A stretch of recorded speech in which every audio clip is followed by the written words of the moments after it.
Kishane keeping business as usual. Kishane came here, very commanding win over his field. Surprising to me, Zarnell Hughes was second and Trayvon was third. My pick was Kishane, Trayvon, and then maybe Brandon Hicklin. I didn't even factor in to have Zarnell come in and take that second place, which is just crazy. I think when you look at the race and how it was positioned, it was a fact of Kishane was in the middle, and I think Trayvon was to Kishane's right. So as Trayvon is running the race, he's focused on kind of running straight, but also using his peripheral to look and see what's going on towards Kishane, right? And as he's doing that and kind of turning his head a little bit, as you see at the end of that 100 meters, that's when Zarnell sneaks him on the outside because Zarnell is on Trayvon's right side, right? So that's how I think that Zarnell was able to get the edge over Trayvon. But Trayvon didn't look himself, and I actually had a conversation with Trayvon, and he said he felt flat.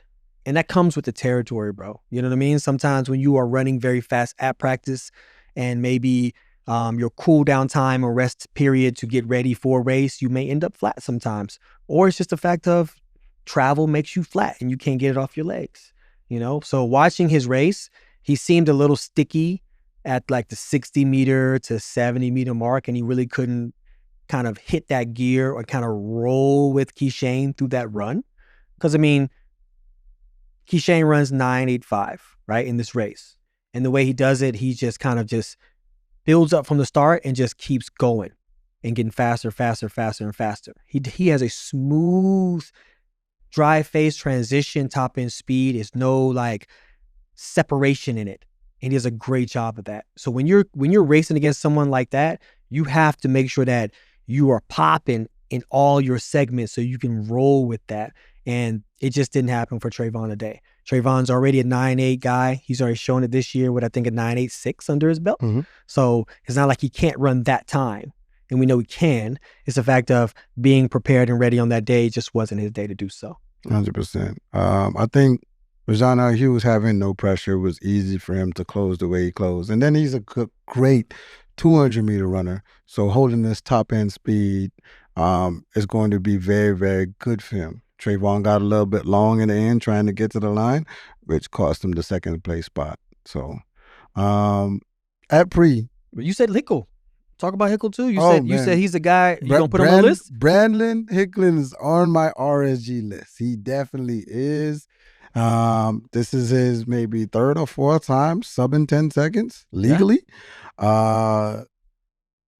He has the size, he has the stature, he has the coach. This young man's coming. I'm putting my stamp on him, basically because I know how his coach is going to. He up next. He's definitely up next. Yeah, he's definitely up next. I can see that. I can see that too. I haven't got a chance to like interact with him and see what his mindset is, but he seems that he always definitely is not scared to rise to the occasion when it comes to competition. And those 4 sub-10s I think he's ran this season, like you said, he shows up when it's time to show up. You know what I mean? So shouts out to him on that one. Yeah, Kishane is just impressive. And when you are a Nike athlete who's running at a Nike beat, you need to show you the man. Oh yeah, the swoosh showed out today. The swoosh showed out today, especially in that part. Kishane handled business, and it was a good run.